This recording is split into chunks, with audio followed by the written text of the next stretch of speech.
Good afternoon friends. তো কিছুদিন ধরে আমার ফেসবুক ফিডসে আলপনার কাজ, কলকার কাজ একটার পর একটা এসে যাচ্ছে। আর সবাই কলকাতার আর্টিস্ট, আমাদের শিলিগুড়ির আর্টিস্ট এত দারুণ কাজ করে যাচ্ছে যে ওদেরকে দেখে আমি খুব ইন্সপায়ার্ড হয়ে গেছি যে আমিও একটু ট্রাই করবো। আর যখন ট্রাই করতে শুরু করলাম তখন বুঝলাম যে কতটা কঠিন নিখুঁত কাজ করার।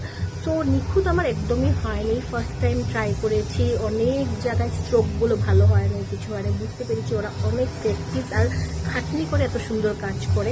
তাও আমার কাজটা আপনাদেরকে দেখিয়ে যাচ্ছি, প্লিজ দেখুন আর দেখে অবশ্যই অল্প ভালোবাসা দিবেন। কাজটি খুব সুন্দর না হলেও অ্যাটলিস্ট আমার চেষ্টাটা একটু দেখুন, ঠিক আছে? এই যে আমার কাজ।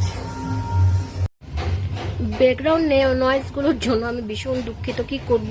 এই দিনের বেলা একদম শান্তভাবে পরিবেশ আমাদের এখানে নেই, তাও আপনাদেরকে কাজটা দেখালাম। কেমন লাগলো অবশ্যই জানাবেন। Bye bye.